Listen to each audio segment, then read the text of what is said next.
ಇವತ್ತಿನ ವಿಡಿಯೋದಲ್ಲಿ ಸಿಂಪಲ್ ಆಗಿ ಪಾಸ್ತಾನ ಹೇಗೆ ಮಾಡೋದಂತ ನೋಡ್ಕೊಂಡು ಬರೋಣ. ಮೊದಲನೇದಾಗಿ ಒಂದು ಪಾತ್ರೆಗೆ ಸ್ವಲ್ಪ ನೀರು ಹಾಗೆ ಒಂದು ಚಮಚ ಉಪ್ಪು. ನಾನು ಇಲ್ಲಿ 1 ಲೋಟ ಆಗೋಷ್ಟು ಪಾಸ್ತಾನ ತಗೊಂಡಿದ್ದೀನಿ. ಒಬ್ರಿಗೆ ಮಾಡುವಷ್ಟು ಪಾಸ್ತಾನ ತಗೊಂಡಿದ್ದೀನಿ. ಹಾಗೆ ನೀವು ಎಷ್ಟು ಬೇಕು ಅಷ್ಟು ಹಾಕ್ಕೊಳ್ಬೋದು. ಇಲ್ಲಿ ನಾನು ಸ್ವಲ್ಪ ಕ್ಯಾಬೇಜ್ನ ತಗೊಂಡಿದ್ದೀನಿ. ಹಾಗೆ 1 ಟೊಮೆಟೊ, 1 ಈರುಳ್ಳಿನ ಚೆನ್ನಾಗಿ ಕಟ್ ಮಾಡ್ಕೊಳ್ಬೇಕು. ನಾನಿಲ್ಲಿ ನನಗೆ ಸುಲಭ ಆಗಿರೋ ಅಂತಹ ಪಾಸ್ತಾ ವಿಧಾನನ ಮಾಡ್ತಿದ್ದೀನಿ. ಒಬ್ಬೊಬ್ಬರಿಗೆ ಒಂದೊಂದು ವಿಧಾನ ಇರುತ್ತೆ. ಹಾಗೆ ನಾನು ಬೇರೆ ವಿಧಾನದಲ್ಲಿ ಮಾಡ್ತಿದ್ದೀನಿ. ತರಕಾರಿನ ಕಟ್ ಮಾಡ್ಕೊಂಡ ನಂತರ ಒಂದು ಬೌಲಲ್ಲಿ ಸ್ವಲ್ಪ ಸೋಯಾ ಸಾಸ್ ಬೇಕಾದರೆ ಹಾಕ್ಕೊಳ್ಬೋದು, ಇಲ್ಲಾಂದರೆ ಅದನ್ನ ಸ್ಕಿಪ್ ಮಾಡ್ಬೋದು. ನಾನಿಲ್ಲಿ ಹಾಕ್ಕೊಳ್ತಿದ್ದೀನಿ. ನಂತರ ಸ್ವಲ್ಪ ಟೊಮೆಟೊ ಕೆಚಪ್, ಸ್ವಲ್ಪ ಶೇಜ್ವಾನ್ ಚಟ್ನಿ ನಮಗೆ ಎಷ್ಟು ಬೇಕು ಅಷ್ಟು, ಅಂದರೆ ಖಾರ ಎಷ್ಟು ಬೇಕು ಅಷ್ಟು ಹಾಕ್ಕೊಳ್ತಿದ್ದೀನಿ. ಇದನ್ನ ನಂತರ ಚೆನ್ನಾಗಿ ಮಿಕ್ಸ್ ಮಾಡ್ಕೊಳ್ಬೇಕು.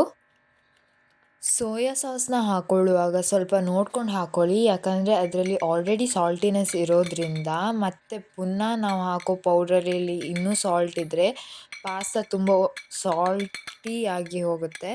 ಅದಕ್ಕೆ ನೋಡ್ಕೊಂಡು ಹಾಕ್ಕೊಳ್ಳಿ. ಎವರೆಸ್ಟ್ ಅವರ ಟೇಸ್ಟೋ ಪಾಸ್ತಾ ಮಸಾಲ. ಇಲ್ಲಿ ಪಾಸ್ತಾ ಬೆಂದಿದೆ. ನೆಕ್ಸ್ಟ್ ಒಂದು ಪಾತ್ರೆಗೆ ಸ್ವಲ್ಪ ಆಯಿಲ್ ಹಾಕ್ಕೊಳ್ಳಿ. ನಾನಿಲ್ಲಿ ಕೊಕೊನೆಟ್ ಆಯಿಲ್ನ ಬಳಸ್ತಿದ್ದೀನಿ. ನೆಕ್ಸ್ಟ್ ಕಟ್ ಮಾಡಿರೋ ಅಂಥ ತರಕಾರಿಗಳನ್ನ ಹಾಕ್ಕೊಳ್ಳಿ. ಈರುಳ್ಳಿ, ಟೊಮೆಟೊ, ಹಾಗೆ ನಾನಿಲ್ಲಿ ಕ್ಯಾಬೇಜ್ನ ಬಳಸ್ತಿದ್ದೀನಿ.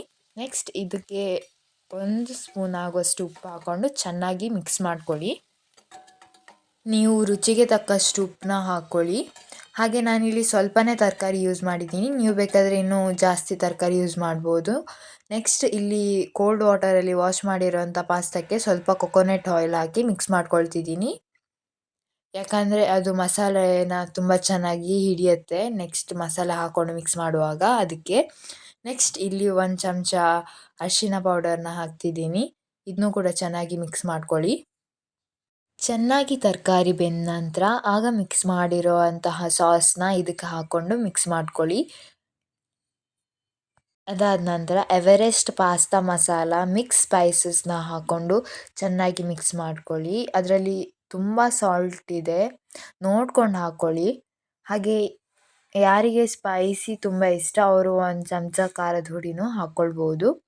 ನೆಕ್ಸ್ಟ್ ಪಾಸ್ತಾನ ಹಾಕ್ಕೊಂಡು ಚೆನ್ನಾಗಿ ಮಿಕ್ಸ್ ಮಾಡಿಕೊಂಡು ಸ್ವಲ್ಪ ಹೊತ್ತು ಬೇಯೋದಕ್ಕೆ ಬಿಡೋಣ. ನೀವು ಕೂಡ ಒಂದು ಸತಿ ಮನೆಯಲ್ಲಿ ಟ್ರೈ ಮಾಡಿ. ಈ ವಿಡಿಯೋ ಇಷ್ಟ ಆಗಿದರೆ ಲೈಕ್, ಶೇರ್ ಆ್ಯಂಡ್ ಸಬ್ಸ್ಕ್ರೈಬ್, ಹಾಗೆ ಕಮೆಂಟ್ ಮಾಡಿ. Thank you. ಮುಂದಿನ ವಿಡಿಯೋದಲ್ಲಿ ಯಾವ ರೆಸಿಪಿ ಬೇಕಂತ ಕಮೆಂಟ್ ಮೂಲಕ ತಿಳಿಸಿ. ಪಾಸ್ತಾ ಈಗ ತಿನ್ನೋದಕ್ಕೆ ರೆಡಿಯಾಗಿದೆ. ನಿಮ್ಮ ಮನೆಯಲ್ಲಿ ನೀವು ಟ್ರೈ ಮಾಡಿ, ಟೇಸ್ಟ್ ಹೇಗಾಗುತ್ತೆ ಅಂತ ಕಮೆಂಟ್ ಮಾಡಿ.